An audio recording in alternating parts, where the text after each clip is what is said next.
सिक्किम से लगते डोकलाम क्षेत्र में चीन की दखलंदाजी और सीनाजोरी लगातार बढ़ती जा रही है। पिछले दिनों भारतीय सैनिकों के साथ हुई झड़प इसका ताज़ा उदाहरण है। इसके बाद भारत ने सिक्किम, भूटान, तिब्बत ट्राई जंक्शन पर करीब 3000 सैनिक तैनात कर दिए हैं। वहीं चीन लगातार भारत को आंखें दिखा रहा है और 1962 युद्ध को लेकर धमकी भी दे रहा है। हालांकि यह बात सही है कि अब 1962 की स्थिति भारत के साथ नहीं है, अब 2017 है। भारत के पास भी घातक हथियार हैं। इसका जिक्र खुद रक्षा मंत्री अरुण जेटली भी कर चुके हैं। अब 1962 नहीं 2017 है। पूर्व मेजर जनरल पीके सहगल ने इस बाबत बात करते हुए कहा कि चीन 1962 की ही गलतफहमी पाले हुए है, लेकिन अब 2017 है। भारत आज हर तरह से मजबूत है और अपनी भूमि की रक्षा करने में पूरी तरह से काबिल भी है। उन्होंने कहा कि चीन की नजर इस इलाके पर काफी पहले से बनी हुई है। यहाँ का विवाद 1967 से बना हुआ है। इस विवाद को सुलझाने के लिए कई बार बातचीत भी हुई है। बैकफुट पर चीन। सहगल का मानना है कि चीन इस मुद्दे पर पूरी तरह से बैकफुट पर आ चुका है। इससे पहले 1967, 1986 में भी उसने ऐसी ही हरकत की थी। उस वक्त भी चीन को मुंह की खानी पड़ी थी। यही हाल उसका अब भी होगा यदि उसने इस तरह अंक उठाई तो। से बात करते हुए पूर्व मेजर जनरल सहगल ने बताया कि 2012 में भारत, चीन, भूटान के बीच एक समझौता हुआ था कि डोकला इलाके में किसी तरह का सड़क निर्माण नहीं किया जाएगा। इसके बावजूद भी वह इसका निर्माण कर रहा है। उनके मुताबिक भूटान के साथ भारत सरकार का यह भी समझौता है कि किसी भी संकट के समय भूटान की रक्षा के लिए भारत तत्पर रहेगा। काफी संवेदनशील है डोकला इलाका। भारतीय सेना डोकला इलाके को लेकर काफी संवेदनशील है, विशेषकर जुम्पल रिज को लेकर। इसकी वजह यह है कि यह रणनीतिक रूप से संवेदनशील माने जाने वाले सिल्लीगुड़ी कॉरिडोर के नजदीक है। भारत ने सिल्लीगुड़ी कॉरिडोर में अपनी रक्षा प्रणाली को मजबूत किया है ताकि चीन के प्रवेश को रोका जा सके। यह संकरी पट्टी पूर्वोत्तर राज्यों को शेष भारत से जोड़ती है। यहाँ पर चीन की दखलंदाजी उसकी बड़ी साजिश का हिस्सा है। वह इस विवादित क्षेत्र में सड़क निर्माण कर इसको सिल्लीगुड़ी तक ले जाने की मंशा रखता है। चीन का शिंकिंगा टैंक।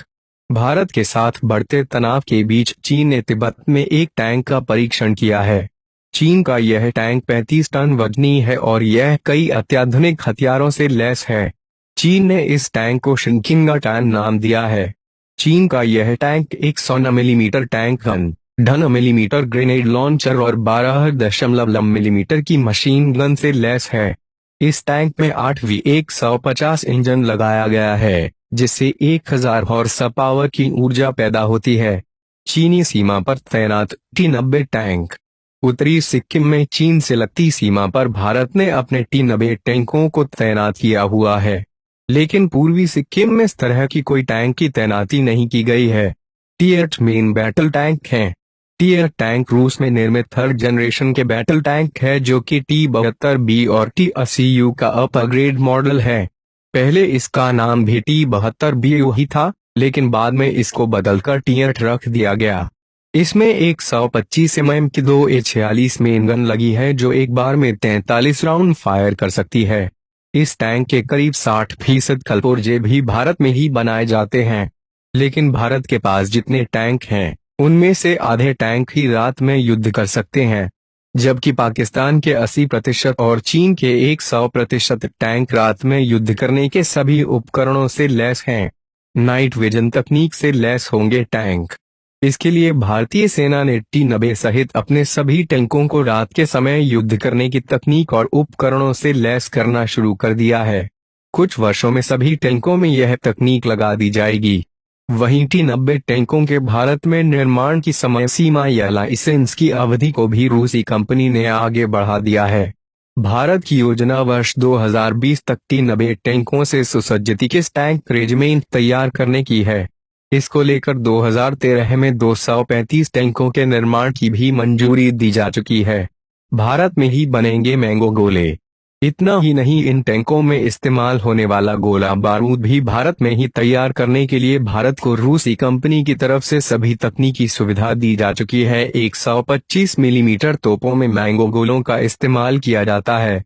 इनका उत्पादन सोवियत संघ में सन 1983 में शुरू किया गया था। भारत और रूस के बीच इन मैंगो गोलों के उत्पादन का अनुबंध 2014 में हुआ था। पिछले वर्ष नवंबर में तत्कालीन रक्षा मंत्री मनोहर पर्रिकर की अध्यक्षता में हुई भारतीय रक्षा खरीद परिषद की बैठक में करीब 2 अरब 10 करोड़ डॉलर में रूस से 464 टियर टैंकों की खरीद के सौदे को मंजूरी दी गई थी। काफी टैंक हो चुके हैं पुराने। दरअसल भारतीय सेना के पास 2500 टीलर टैंक पुराने हो चुके हैं, जिन्हें 2020 तक बदलने की योजना है। वहीं दूसरी ओर भारत में निर्मित टैंक अर्जुन का काफी वजन होने की वजह से इसको हर जगह तैनात करना मुमकिन नहीं है। लिहाजा इसलिए भी T-90 टैंकों पर भारतीय सेना निर्भर है।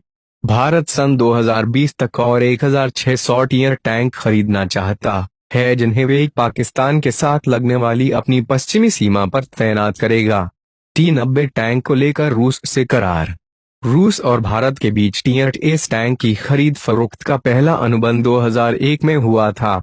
उस अनुबंध के तहत उराल-गुंजवोद नामक रूसी कंपनी ने भारत को 124 तैयार टैंक भेजे थे और 186 टैंक बनाने के लिए टैंकों के कलपुर्जों की किट भेजी थी। इसके बाद 2006 में रूस ने भारत से 1000 T-80 टैंकों की सप्लाई करने के एक और डील साइन की गई थी, जिसके बाद रूस ने 470 तैयार टैंक भारत को दिए थे और अन्य टैंकों को भारत में असेंबल किया गया था।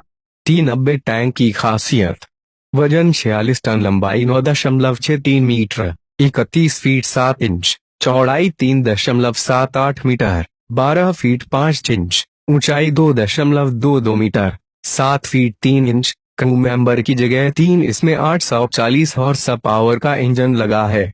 इसकी अधिकतम स्पीड 60 किमी प्रति घंटा 37 मील प्रति घंटा है। ये भी करते हैं T-90 टैंक का इस्तेमाल अल्जीरिया, आर्मेनिया, अजरबैजान, भारत, रूस, सीरिया, तुर्कमेनिस्तान, युगांडा,